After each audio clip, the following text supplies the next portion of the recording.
This is the story of an 800-year-old medieval document known as Magna Carta, or the Great Charter. It's one of the most famous documents in the world. But how did this old piece of parchment become such a powerful symbol of our rights and freedoms? Magna Carta was granted in 1215 and established for the first time that everyone, even the king, had to obey the law. When Magna Carta was printed for the first time, it became the first law that all English lawyers studied. But many people didn't realise its significance. Shakespeare wrote a play about King John in which he failed to mention Magna Carta. In the 1600s, English lawyers used Magna Carta to challenge King Charles I. At this time, the king could ignore Parliament and imprison anyone who opposed him.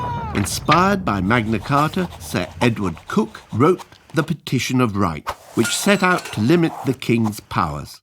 Around the same time, Magna Carta was taken overseas to America by the first British settlers. Many American colonies based their own laws on Magna Carta.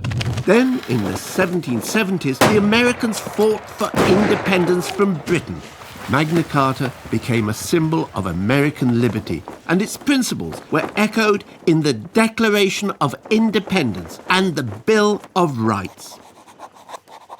In 18th century Britain, Magna Carta was used to protest against the censorship of the press. At this time, people could be imprisoned without trial for criticising the king. When newspaper publisher John Wilkes was arrested for insulting King George III, he used Magna Carta to fight for his freedom. He claimed that ancient English liberties were under threat. Wilkes's campaign showed Magna Carta on everything from posters to teapots. You could say that Magna Carta went viral. In the 1800s, very few people had the right to vote in Britain. A nationwide movement of working people known as the Chartists, inspired by Magna Carta, created a people's charter to fight for all men to have the vote. Then, in the early 1900s, the suffragettes used Magna Carta to argue that all women should have the right to vote too. Increasingly, people across the empire argued for rights equal to those of British citizens. Gandhi fought successfully for greater freedom of Indian settlers in South Africa. He described the resulting document as the Magna Carta of our liberty in this land.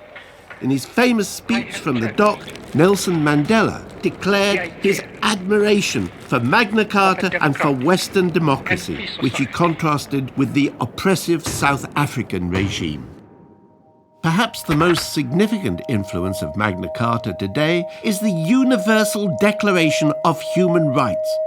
Written after the atrocities of World War II, the Declaration states that people around the world are protected by fundamental human rights, regardless of their citizenship, race, gender, or beliefs. Eleanor Roosevelt famously said that the Declaration may well become the international Magna Carta of all men everywhere. Although very few of Magna Carta's original clauses remain valid in English law, it continues to inspire people worldwide. Not a bad legacy for an 800-year-old document.